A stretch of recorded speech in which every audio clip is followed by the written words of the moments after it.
முக்கிய செய்தியாக பார்த்து வருகிறோம்.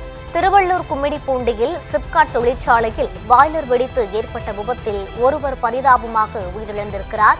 இதுகுறித்த கூடுதல் விவரங்களை வழங்குவதற்காக எமது செய்தியாளர் சக்திவேல் இணைந்திருக்கிறார்.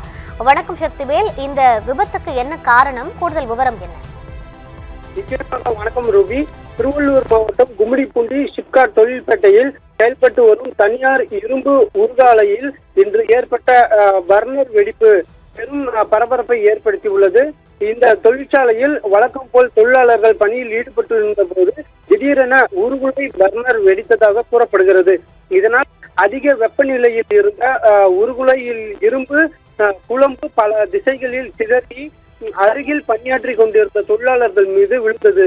இந்த விபத்தில் வடமாநிலத்தை சேர்ந்த ஒரு தொழிலாளி சம்பவ இடத்திலேயே உடல் கருகி உயிரிழந்துள்ளார்.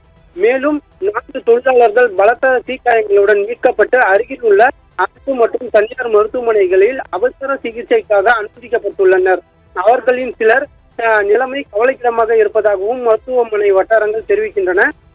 விபத்து குறித்து தகவல் அறிந்து தீயணைப்பு மற்றும் மீட்பு பணியினர் உடனடியாக சம்பவ இடத்திற்கு விரைந்து சென்று தீ பரவாமல் இருப்பதற்காக கட்டுப்படுத்தினர். காயமடைந்த தொழிலாளர்களை பாதுகாப்பாக மீட்டு ஆம்புலன்ஸ் மூலமாக மருத்துவமனைக்கு அனுப்பி வைத்தனர். இதையடுத்து கும்மிடிப்பூண்டி சிப்காட் காவல்துறையினர் சம்பவ இடத்தை பார்வையிட்டு விசாரணை மேற்கொண்டு வருகின்றனர்.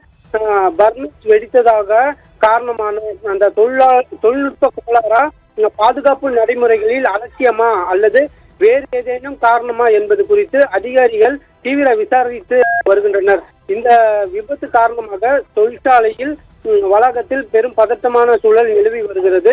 சீரிழந்த தொழிலாளியின் உடல் பிரயோக பரிசோதனைக்காக அரசு மருத்துவமனைக்கும் அனுப்பி வைக்கப்பட்ட நிலையில் காயமடைந்த 4 தொழிலாளர்களுக்கு தொடர்ந்து தீவிர சிகிச்சையானது வழங்கப்பட்டு வருகிறது.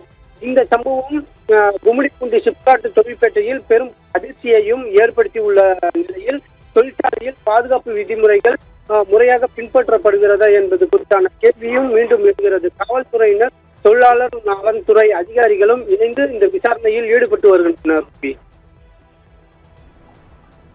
விவரங்களை வழங்கியமைக்கு நன்றி சக்திவேல்.